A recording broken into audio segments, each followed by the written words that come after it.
गेल्या 2 दिवसापासून सुरू असलेल्या मुसळधार पावसामुळे मुरगुड परिसरातील जनजीवन विस्कळीत झाले असून अनेक ठिकाणी पुराची परिस्थिती निर्माण झाली आहे। मुरगुड कुर्णी बंधाऱ्यावर पाणी आल्याने कुर्णी भडगाव मार्ग वाहतुकीसाठी बंद झाला, तर संध्याकाळपर्यंत मुरगुड वाघापूर मार्गही पुराच्या पाण्याखाली गेल्याने वाहतूक पूर्णपणे ठप्प झाली। दिवसभर झालेल्या जोरदार पावसामुळे मुरगुड वाघापूर मार्गावर पाण्याची पातळी झपाट्याने वाढत गेली। सकाळी हा मार्ग बंद होण्याची शक्यता व्यक्त करण्यात आली होती, मात्र संध्याकाळपर्यंत तब्बल 4 फूट पाणी साचल्याने मार्ग पूर्णपणे बंद करण्यात आला।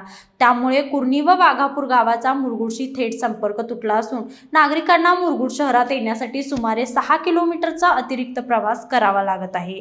दरम्यान समाधानकारक पावसामुळे मुरगुड जांभूळखोरा भागातून वाहणारा सरपिराजीराव तलावाच्या नैसर्गिक ओढ्यातूनही पाण्याचा प्रवाह सुरू झाला आहे।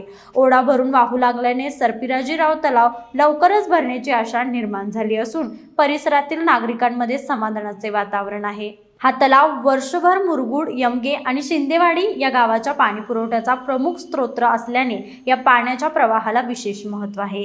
पुराच्या पाण्यामुळे नदीघाट परिसरातील दत्त मंदिरातही पाणी शिरले।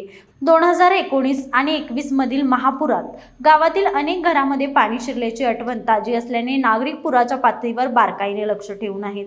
दुसरीकडे पुराच्या पाण्यात लहान मुलांनी भिजण्याचा मनमुराद आनंद घेतल्याचेही चित्र पाहायला मिळाले। प्रशासनाने मात्र नागरिकांना वाहत्या पाण्यात उतरू नये, पूरग्रस्त भागात जाण्याचा धोका पत्करू नये आणि सुरक्षिततेचे नियम पाळावेत असे आवाहन केले आहे। वाढती पाण्याची पातळी लक्षात घेता प्रशासन अलर्ट मोडवर असून परिस्थितीवर सातत्याने लक्ष ठेवण्यात येत आहे।